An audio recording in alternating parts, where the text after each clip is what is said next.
बहुत समय पहले एक गांव में एक व्यक्ति था जिसका नाम राहुल था। राहुल बहुत दुखी और निराश था। उसके जीवन में कई समस्याएं थी जिन्हें वह हल नहीं कर पा रहा था। एक दिन उसने सुना कि पास के जंगल में गौतम बुद्ध ध्यान कर रहे हैं। उसने निर्णय लिया कि वह बुद्ध से अपने जीवन की समस्याओं का समाधान पूछेगा। राहुल ने यात्रा शुरू की और जंगल की ओर चल पड़ा। रास्ते में वह सोचता रहा कि वह बुद्ध से क्या पूछेगा।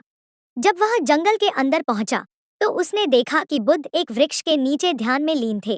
राहुल ने साहस जुटाकर बुद्ध के पास जाकर उन्हें प्रणाम किया। बुद्ध ने आंखें खोलीं और शांतिपूर्ण स्वर में पूछा, क्या बात है वत्स, क्यों तुम इतने दुखी दिख रहे हो? राहुल ने कहा, महात्मा, मेरे जीवन में बहुत समस्याएं हैं। मैं बहुत दुखी और हताश हूँ। मुझे समझ नहीं आता कि मैं क्या करूँ। कृपया मेरी मदद करें। बुद्ध मुस्कुराए और बोले, वत्स, जीवन में दुख और समस्याएं स्वाभाविक हैं, लेकिन इनका समाधान हमारे अपने भीतर ही है। मैं तुम्हें एक कहानी सुनाता हूँ। एक समय की बात है। एक गांव में एक स्त्री थी जिसका नाम किसागुतमी था। उसका एकमात्र पुत्र बहुत बीमार हो गया और उसकी मृत्यु हो गई। वह बहुत दुखी थी और अपने पुत्र को वापस जीवित करने का उपाय ढूंढने लगी। वह बुद्ध के पास गई और उनसे मदद मांगी।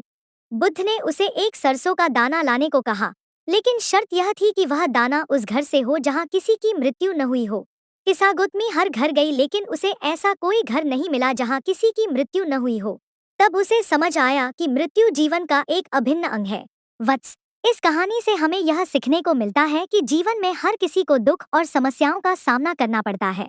हमें इनसे भागने के बजाय इन्हें समझना और स्वीकार करना चाहिए। बुद्ध की कहानी सुनकर राहुल के चेहरे पर शांति आई। उसने महसूस किया कि उसकी समस्याएं भी अस्थायी हैं और उसका समाधान उसके अपने दृष्टिकोण में छिपा है। उसने बुद्ध को धन्यवाद दिया और उनके चरणों में प्रणाम किया। राहुल गांव लौट आया और उसने बुद्ध की शिक्षाओं को अपने जीवन में लागू किया।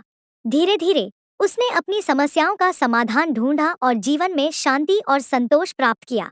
अब वह दूसरों को भी यही सिखाने लगा कि सच्ची शांति और समाधान हमारे अपने भीतर ही है। इस प्रकार बुद्ध की शिक्षाओं ने राहुल के जीवन को बदल दिया।